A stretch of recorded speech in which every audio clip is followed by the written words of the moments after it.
Hello and welcome to 9-Inch Charge. It's time to muster your forces and select an army. We're looking at the brand new Warhammer The Old World article, Mustering the Grand Army of Bretonnia.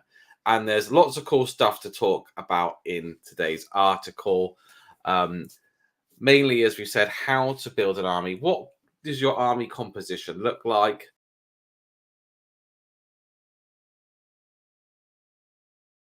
We're going to find out who is in and who is out, who is 0 to 1, who is as many as you like. Let's have a look at it because it is pretty interesting. Some things are familiar, but some things are new and some things are back. Let's just jump in. Let's just jump in.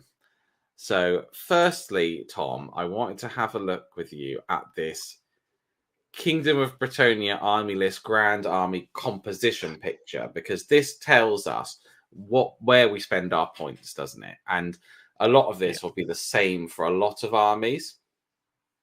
So where it talks about your characters, your core, your special, and your rare. For those of you who played Warhammer Fantasy Battles 8th edition, this will be pretty familiar. So you can spend up to 50% on your characters. You must spend at least 25% on your core. You can spend up to 50% on your special and up to 25% on your rare. And that is all very familiar. But then inside of that, there's a bit more of a breakdown as to what units you can take and how many you can take. So it always used to be, for a Bretonnian army, you had to take one unit of Knights of the Realm in any army you were making. And now that's changed. So now you have to take one unit of Knights of the Realm, but they don't have to be mounted. They could be on foot. And you have to take a unit of men-at-arms or peasant bowmen as well. You have to have that mix of peasants and nobility. If I recall correctly, Dan, that's how they do it in War Master. Bretonnian player, yeah. That's interesting. So one thing I really like on this, Dan, is the characters. So you get your standard 50% of your army points spent on the characters. But if you take the Juke, the big bad of the army, he's almost like a special character. Because before you used to be able to take multiple Lord levels. But this is just like, no, the Duke's so badass. You're having one. You're having one because that's too much if you have two. And then you get your slightly less badass characters. You know, your Baron, who's still a bit of a beast. Your level 3 and level 4 spellcasters with the Prophetess. And then your Paladins, Damsels, and Sergeant at Arms. You kind of have as many as you can fit in, which is awesome. The Barons and the Prophetesses are a bit different because they're not quite as many. You get 1 per 1,000 points. And that is the same with the Field Trebuchet as well. That's 1 per 1,000 points, which is interesting because then, like, as your army grows, you can have more, but you can't go so over the top with them. And this is something that we did used to see when people were kind of trying to be a bit beardy with their lists and things. You could often get armies that had 2 level 4 casters and things like that, and you would try and squeeze things in. And this seems to be a way to try to balance the army, which is something that is really cool. That I will really enjoy and appreciate about this game. Having played a lot of Warhammer Age of Sigmar, what's cool about Age of Sigmar is you can pretty much do what you want. You take your collection of models and you bring them to the table and you can play. And there wasn't a load of structure, but has been quite a lot of opening up where, for example, the Stormcast dragons, you can have an army of all dragons. And sometimes it feels like there isn't in a casual level, there isn't a counter to that always. Whereas when you kind of push people down these holes of what they can and can't take, you know, you've got to take 25% core and you can only have 1 Prophetess per 1,000 points. It just helps to kind of force that balance a little bit more, but it still gives you the options to do what you want within those. And there are other ways of building an army outside of the the Grand Army composition as well that we'll talk about later. Yeah. I was just about to mention that, Dan. Like, with this level of focus, it makes it really easy and makes all of the player base really used to this idea of you can add new interest in army compositions really easily. So Horus Heresy, for example, has loads of different army compositions. You can have ones with all dreadnoughts, all tanks, all infantry, everything in a drop pod, you know, loads of whack stuff like that. And I think that's because it's built around your army selection just being somewhat limited and structured. Well, I like this because it seems to add some internal balance to the game, which I like, and I think they are trying to do. When we've looked at the rules that are, you know, you can't keep stacking spells on a unit. If you give them a buff, it overrides the last buff and cancels it out. So I think this is cool. Good internal balance. Yeah, it's something that I like. And then at the end, it says you can add up to 20% of your army's points value can be spent on mercenaries. And that's really interesting because that makes me think that maybe they'll do a release of the old Dogs of War, because they're not averse to bringing back models. And I think, oh, what could these mercenary units be? Now, they might be that they just release some models and then give them existing models and then give them new rules. So you can say, oh, but these are, I don't know, these are Knights of the Realm, but they're mercenary Knights of the Realm, and they've got something a little bit different. But they might bring back whole units. You know, wouldn't it be nice if you're playing against a Bretonnian player and you put 20% of your army's points into mercenaries and you took a big old unit of pikemen, you know, to try and counter them? That wouldn't it? So I don't know. I hope to see the Birdmen back. I thought they were always a funny. They were really cool. A funny unit. So yeah, lots of potential there, and we don't know what the mercenaries will look like. So I'm just excited to see what they do with it.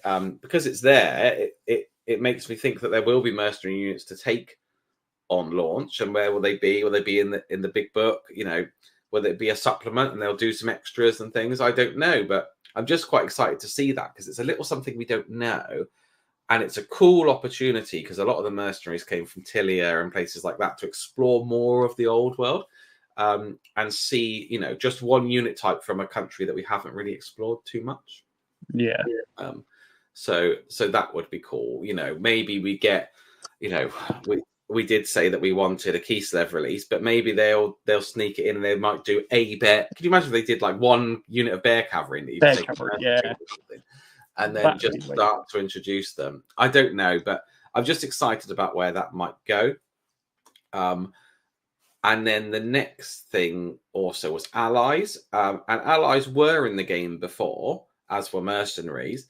So you can take up to 25% of your army's points value, and that can be spent on a single allied contingent. And for Bretonnians, that is drawn from any Bretonnia Army of Infamy composition list, which we'll talk about a bit later on.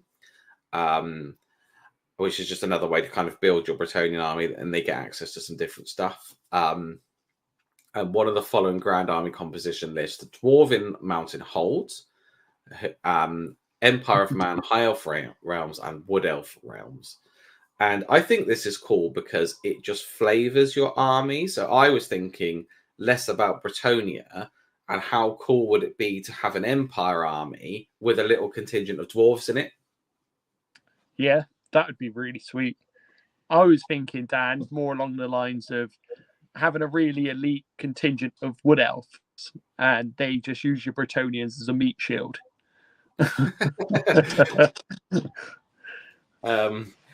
Yeah, well, I don't know how far I want to go down that rabbit hole of what the end times lore did to the Lady of the Lake and things, because I think it kind of upset the standard lore of Bretonnia, and that the elves were more pulling the strings than we thought. I think it's probably best just to continue as if we didn't know that had happened. But There were times, of course, where the Wood Elves and Bretonnians would fight together, and there were times where the Wood Elves would fight in Bretonnian land. At the moment, the Wood Elves are fighting in Bretonnia, where this is set. To go on a complete tangent, Morga, the Beastman hero who always keeps coming back to life, the Corruptor, he is in the Forest of Ardennes in Bretonnia, and the Wood Elves send a contingent off to go and fight him. So if you're fighting against Beastmen, and you had Wood Elves and Bretonnians fighting against them as allies, that could actually be, that's part of the lore that's happening. So yeah, I think it's cool, and it gives you an opportunity to put things in your army that you wouldn't normally get access to. But I personally, I like it for fluff reasons. I think that it's just cool, and it Do can you be think fantastic. anyone's ever going to use it? Because the rules were there in 8th and they were robust, and I don't think I ever have seen anyone do it, ever. I think that people might well use it. I used to take allies when I first started in Warhammer. So this is end of 5th, beginning of 6th. So I think probably in 6th edition, maybe before 6th edition. I used to take allies anyway, because there were ways, for example, allies or mercenaries. You are testing me now. We are talking 20 years ago in my school days, or more than 20 years ago. Goodness me. But there are ways to get things that you don't. So, for example, I've been a Wood Elf player all the way through, and there were ways to get heavy cavalry in your Wood Elf army. And this is back before Wood Elves had Wild Riders, because Wild Riders were a new unit. They weren't in the 6th edition, or they were in the 6th edition book, but they weren't as devastating. So in 8th edition, they were kind of your equivalent of heavy cavalry, because they could hit that hard on the charge. But before, they weren't quite as good, and getting a unit of heavy cavalry in those early editions was a big benefit to Wood Elves, because we talked already about zoning and things, haven't we? And being able to hit with a lance and hit that hard was really a game changer for Elves, because there wasn't a lot outside of your tree man and things like that would hit hard. Everything was strength 3. So I did do that. And I remember I used to play a lot against Bretonnia. A chap, Wayne, in my local group had Bretonnia, and we used to play week in, week out, me and Wayne. And I used to struggle against, Pegasus Knights and things, as we all did. And I took a unit of pikemen one game to play against him. So I did used to, on occasion, take them. I do wonder if we will see it more commonplace. I think if you're getting really into the minutiae of the army and where your points are and what do you need and what are you missing for tournament play, I think you might well see a mercenary unit come in. Where, for example, you might say that Bretonnia, I can't see anything that they're missing now, because I was going to say, is there something that they're particularly missing that the dwarves have? Cannon. Yeah, a different kind of siege weapon. Would that really help them? It might well do. Yeah. Thing is, we don't know the full makeup of the game, do we? So we don't know what the meta's going to say. Like, you almost always wanted to take an artillery piece in 8th because they were so devastating, but in this version, they might not be quite as good. Yeah, we'll have to wait and see. But yeah, you're right. So there's definitely something, a dwarven cannon or an empire cannon you could potentially take. I don't know if there's anything from the elves that they really want. Maybe bowmen, Wood Elf bowmen would be good. Better than the peasant bowmen, wouldn't they be? Give you something, a bit additional range attack. You could, if you could take Blade Guard, your army's just, it is going to be better, isn't it, for it? So potentially it could be access to a new spell lore. That could be one of the things. If you took a high elf wizard, you might have access to more spell lores. And then if you had that, could you then cast that on your Bretonnian units and give them a buff that they wouldn't otherwise receive? That would probably be something worth looking at. If I recall, they couldn't do it if they were suspicious, so your Wood Elves might not be able to. But yeah, I think if I recall, again, just shoehorning the allies in was so difficult in 8th that it just wasn't worthwhile. So hopefully doing like the mercenaries will be as simple as just add a unit to your army list. Before we move on and talk about anything else, the army BSB is now free. Is it just free for Bretonia? How? I hope. Well, I don't know, but it would be an interesting free upgrade for one army, wouldn't it? Well, I think the BSB is going to be super important as a unit, more than ever, really, because fleeing is the only way to actually like wipe out a unit, isn't there? And there's all this moving back and falling back in good order and giving ground. But really, what you don't ever want to do is flee now, because that will get you wiped out, and you've got kind of more of a chance to not be wiped out in one turn. But the BSB was always just your insurance against that, wasn't he? I think he'll have a big target on him, a BSB, if I'm honest. And I do think that anything that buffs your opponent's natural leadership will also be pretty much an auto include, because it gives you that extra chance to break your opponent in combat. So yeah, but I guess that's, now we're getting into how would we make our armies and what would we include, I guess, in the forces. We will do loads on that when the books come out, and we'll talk about army composition and what armies we're taking to tournaments and things like that. Of course we will. But at the moment, we're kind of still in speculation mode until we see it all.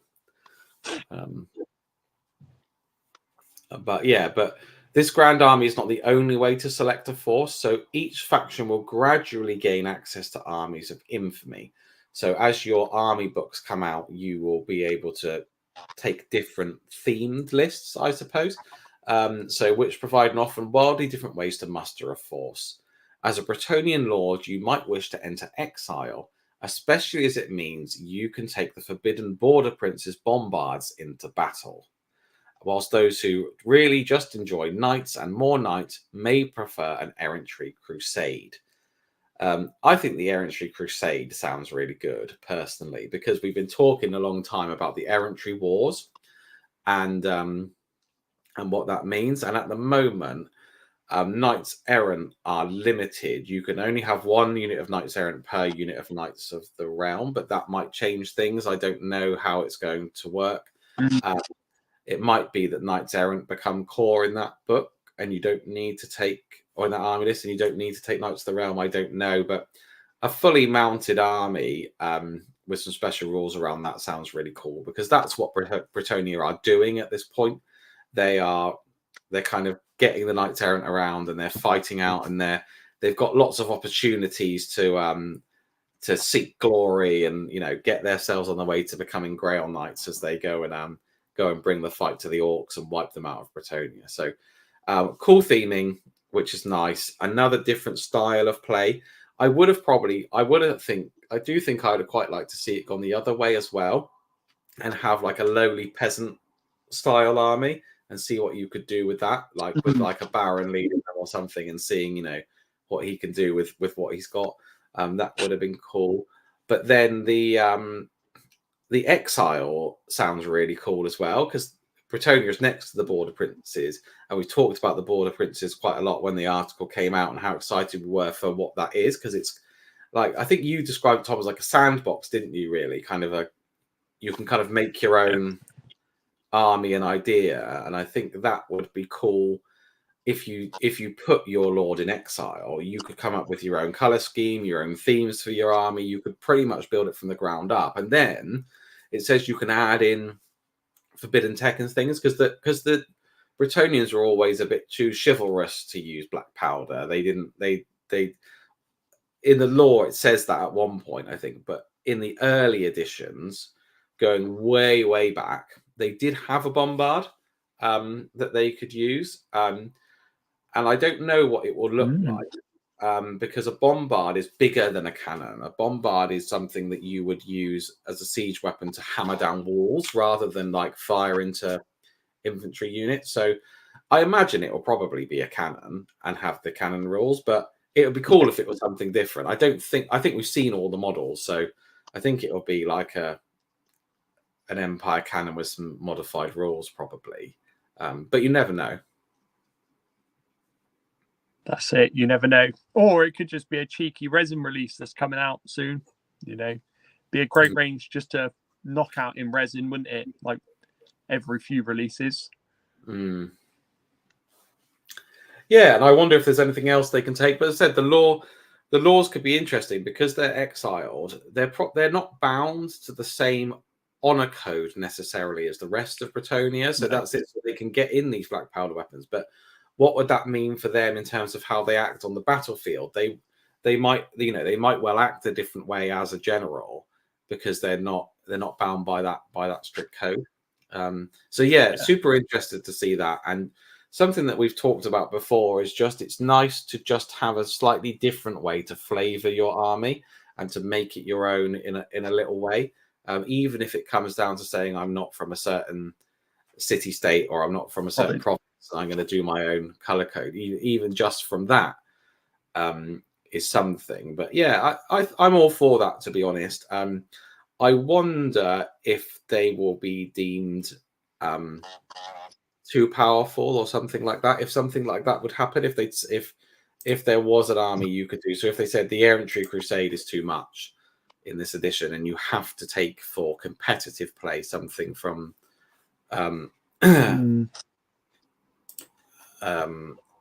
from the Grand Army composition, I don't know, because that seems much more balanced. But they may add nuances and balance into it. At the moment we're just thinking out loud.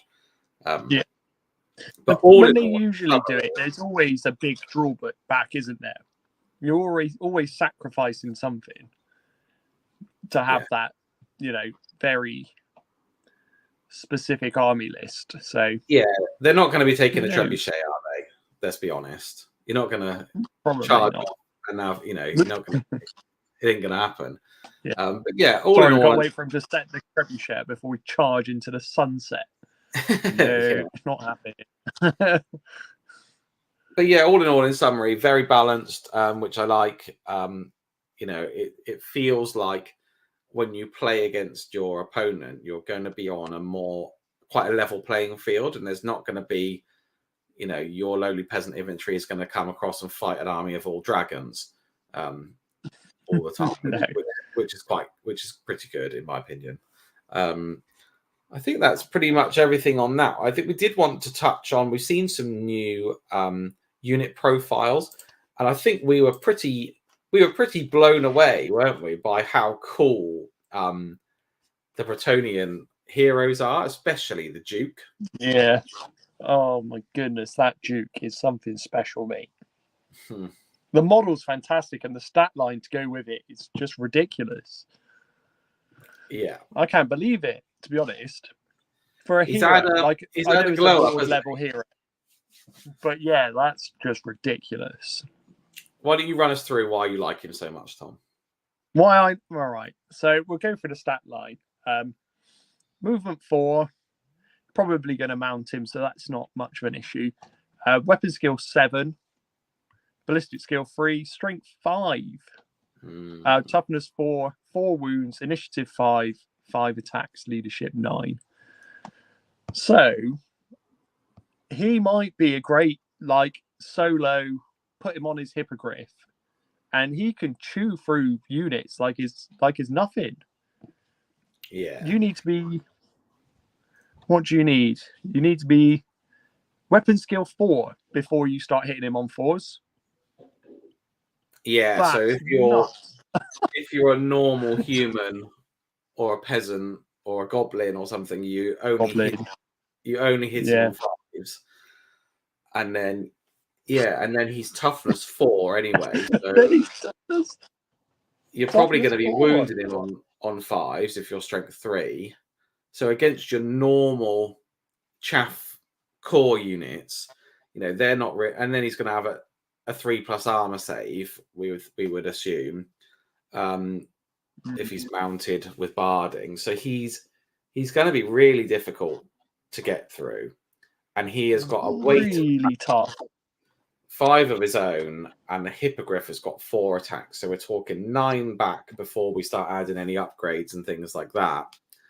And strength 5 is just phenomenal. I don't think I've seen a human profile at strength 5 before in the game. No, I don't think I have either.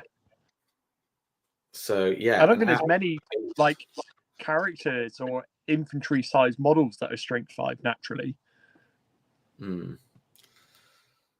Yeah, and then you could give him a great weapon, for example, which gives him +2 to that strength and +2 armor piercing. So that then he'd be strength 7. It just goes on and on. It goes wild, and he can take a vow. Stuff. He can take a vow as well to give himself extra special rules, and then he could take 100 points of magic items.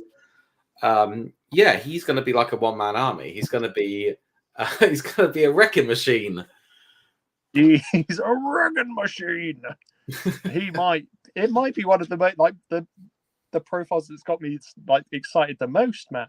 It's ridiculous. I want to give him a lance, and he's going to charge into your chaff. He's going to push him back, and then he's going to charge again until there's nothing left of him. It's so cool. Yeah, the model's fantastic. The model's fantastic. So it's going to be a joy to look at on the table when he's taking your toys off.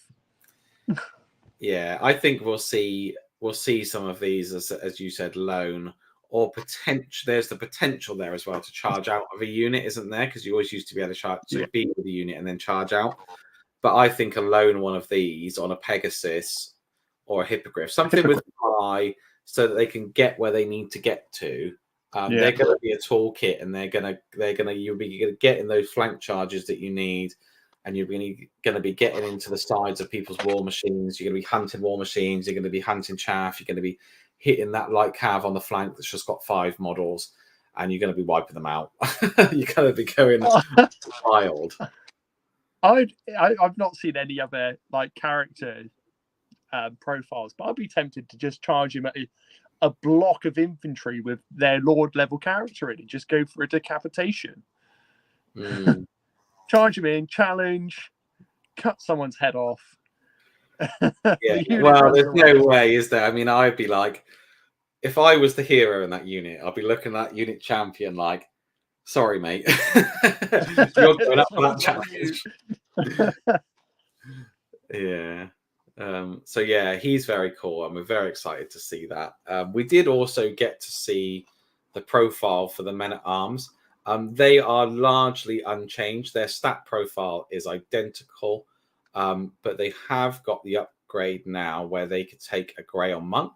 So they always had this guy at the front that you could model to look like a monk, but he didn't have his own specific rules, and now he does, and he gives them the stubborn special rule, and stubborn has changed because stubborn was you would take your leadership test on your natural score and it wouldn't be modified down, but now they've changed how psychology works. Stubborn has changed, so the first time you're required to take a break test, they don't need to risk a dice roll. Instead, they fall back in good order, which is especially good for them because they're only leadership 5, and the Grail monk and the yeoman are leadership 6. So they're not reliably going to pass that test every time. So it just gives them that option there where they can fall back instead. And then that combines with Shield Wall, which allows them to give ground instead of falling back. So that means that they just go back a couple inches instead of a D6. So they give less ground, basically. Yeah, it's very cool. And it means it means that they're not going to get completely destroyed in the first turn, because what would happen really is you would expect them to be modified all the way back, because they've only got light armor and shields and they're toughness 3, and if they take a charge from a big unit, they're not going to do a lot of damage back because they're only weapon skill 2, strength 3.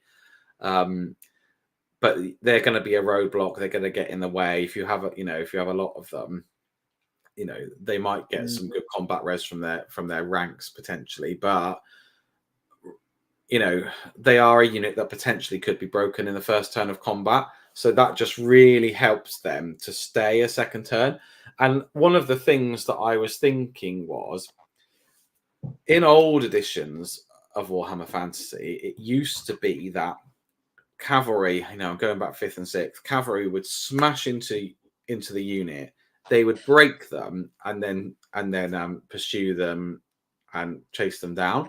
But now, if you give ground or fall back in good order, you're then tied up in combat for another turn. So that means that unit of cavalry is tied up in that combat, and they might have moved 2 inches or D6 inches, whatever, but they're still going to end up back in combat. But now their flank is exposed because they've come all the way down the table. So you could have your men at arms, and then you could have a unit of Pegasus Knights, for example, on the side with an arc looking towards them, and then come in the second turn because they haven't wiped out and fully pursued the men at arms. No, that's very true. We talked about that in one of the older videos, which sounds amazing, doesn't it? Yeah, I think that's what the men at arms are for. They receive your charge, they don't break in the first turn, and then you countercharge all around them. I think that's what they're there for. Plus, they're really cool. They've got this guy playing drums with some frogs on the ends of sticks. They're just bonkers. Love it.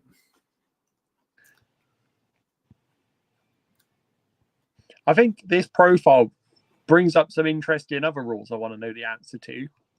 Just to throw this out here. So, if you look at special rules, Horde is a special rule. So, is that going to be like they're allowed to go over a certain amount of models in a unit?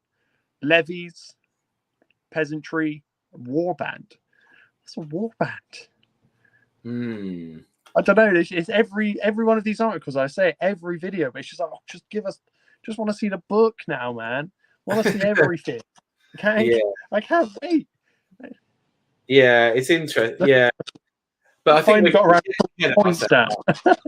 We are getting ahead of ourselves.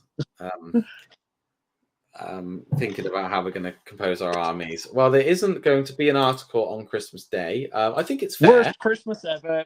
I'm going out there. I'm saying it. They've ruined my Christmas.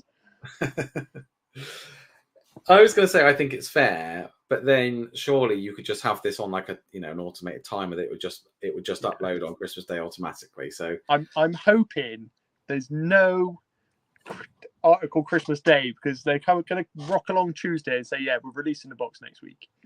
It's going up on pre-order. You got 2 weeks to save. Have fun.